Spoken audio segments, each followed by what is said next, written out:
Hello, and welcome to this walkthrough of Db2 Graph. This walkthrough does not include obtaining or running the Db2 Graph container. Refer to the Db2 Graph documentation on the IBM Knowledge Center for how to get started. The first thing we need to do is create a connection from Db2 Graph to Db2. To do that, we log in to Db2 Graph with the Graph Administrator password. After successfully logging in as the Graph Administrator, we are taken to the Manage Connections section of Db2 Graph. Currently, we have no connections, so let's add our first connection. We need to provide a user-friendly name that all users will reference when using Db2 Graph for this connection. Next, we provide the host name for where Db2 is located. We can change the port if it's not running on 50,000, and we provide the database name. Next, we provide the credentials to use. These credentials are only used to validate connectivity and create metadata. They are not stored anywhere. Once all the required fields have been provided, we can create our connection. Db2 Graph will attempt to open a session with Db2 and create the metadata table. If everything is successful, we'll get this notification that our connection has been created, and now we can create our first graph. To do that, we'll click the Add Graph button. Here we're presented with several options. We can create a new graph, or we can create one of the tutorial graphs. The tutorial graphs will show you how to use the different parts of Db2 Graph and help you understand how gremlin queries work. Let's start with the Movies Modeler tutorial, which will show us how to use the Db2 Graph Modeler.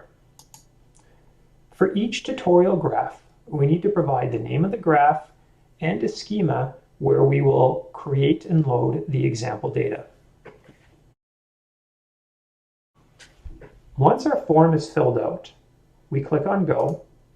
Db2 Graph will create our schema, it'll create our example tables, load the example data, and then create a graph. Once all that is completed, we'll be taken into the Db2 Graph Modeler. For the first time the Db2 Graph Modeler is launched, a product walkthrough will pop up on your screen. It will take you through all the different areas of the modeler and what each area is used for. We'll just close this out. On the left-hand side, we have our tutorial. The tutorial can be navigated through the arrows, back and forward through the different slides. We'll close this out as well. Over here, we have a list of schemas in our database, and we can expand each schema and see a list of tables. You'll notice that there are a number of checkboxes next to each table and schema. These indicate that the schema or table is in use in your graph. For our graph, each vertex table is represented by a blue hexagon. Every row inside these tables will be turned into a vertex at runtime. The lines between the vertex tables represent edge tables. Each row in these tables will be turned into an edge at runtime. For example, all rows from reviewer will become reviewer vertices, all rows from movie will become movie vertices, and all rows from the watch table will become edges connecting a reviewer to a movie. On the right-hand side, we have a list of all of our table definitions. We can quickly see our vertex tables and our edge tables. We can locate them in the graph. We can also edit them. There are a number of options available when editing a vertex table. The first is the ID tab. This tells Db2 Graph how to generate IDs when queries are run. Every vertex needs a unique ID across the entire graph. We use a prefix, which is normally the schema name.table name, plus the ID column to create a unique ID. We can see what an example ID might look like down here. Next, we have the Label tab. These are how we want to label the vertices at runtime. We can either use the same label for every row in the table, or we can use a column to dynamically label based on the column value. And then finally, we have the Properties tab. Here we control which properties are going to be available at runtime. The default is that all columns are available, but if we want, we can either select specific columns to be available or no columns. And then finally, we have an option for which column we want to use as the default display text when queries are run, and we set this to the name. Edge tables are very similar. When we go to edit an edge table, we have the same three tabs. They're a little bit more complicated though, because we need to define how an edge table connects a source vertex to a target vertex. Here we're saying that we use a pass-through table, which is nose, and it connects to reviewer from reviewer ID 1 to reviewer ID 2. The rest of the tabs work the same way. We can define either a fixed or dynamic label, and we can control which properties are available and what we want the default display text to be. Very quickly, there are a few other things that we should take a look at. We have a table mode in the modeler, where if we had a very large graph with thousands of tables, visualizing it might be a little bit complicated. Table mode allows a tabular view of your vertex tables and your edge tables. For each item, you can click on the Show Connections icon, and we can see that the movie vertex table connects to these edge tables, and we can see the direction. Now that we understand a little bit more about the Db2 Graph model, let's run our first query. We can click the Query Graph icon from our header bar, which will take us into the query editor.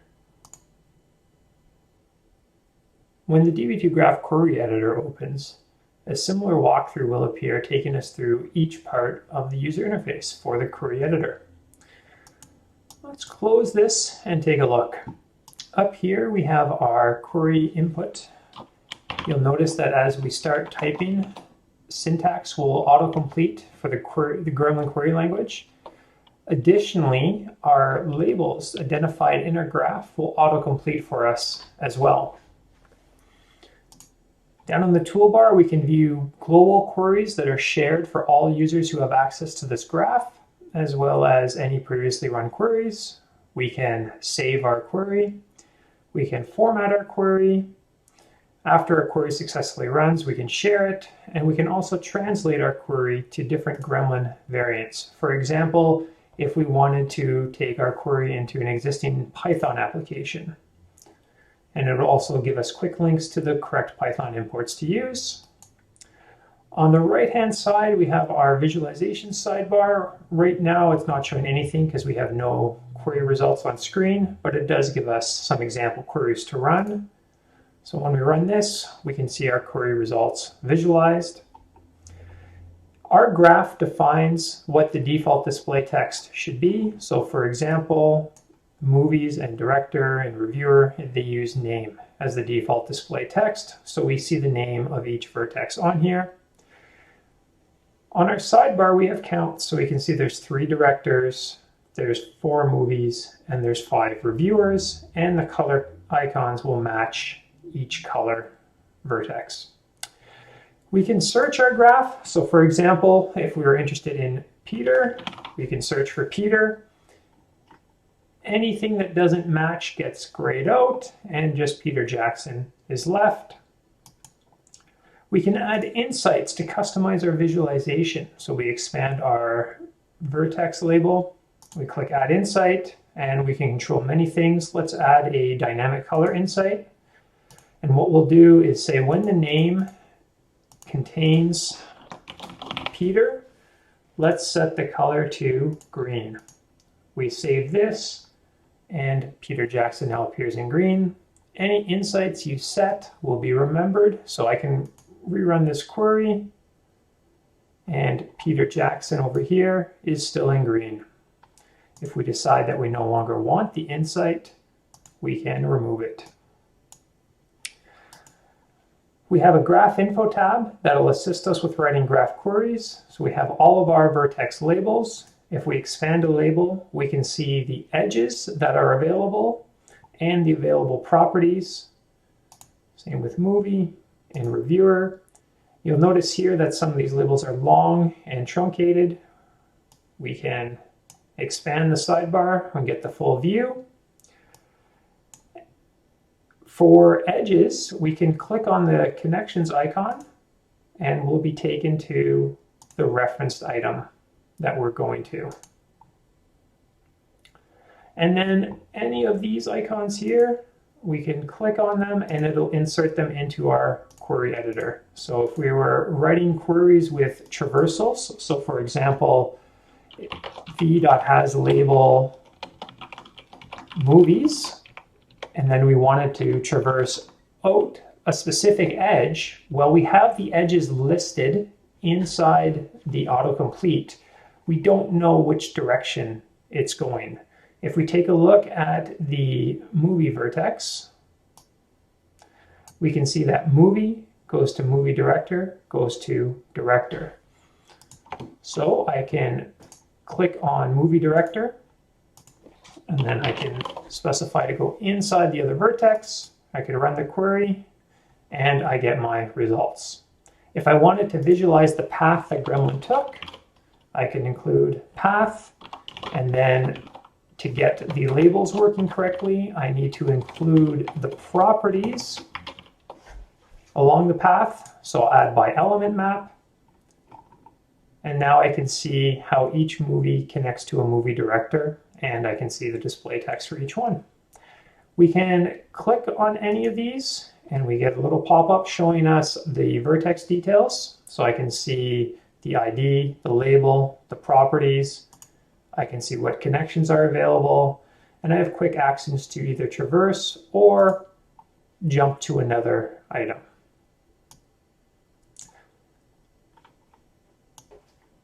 And finally, graph administrators can control a number of Db2 Graph settings or monitor the system through the System tab. When the tab loads, you're presented with a list of settings that are configurable from the user interface. So for example, if we wanted to adjust the evaluation timeout for queries, we can edit it. We can change the value. For any saved value, you'll get a notification that the server must be restarted for the change to take effect. And if you no longer want the modified value, you can quickly reset back to the defaults. And the Logs tab lets you follow the current logs. The logs are broken down into two sections. There's the Db2 Graph server logs, and there is the user interface logs. By default, automatically scroll logs is turned on. So as logs fill up, this will automatically scroll for you. And you can also generate a support zip file that contains all the necessary logs required for Db2 support to assist with any issue. Thank you, and I hope you enjoyed this. Have a great day.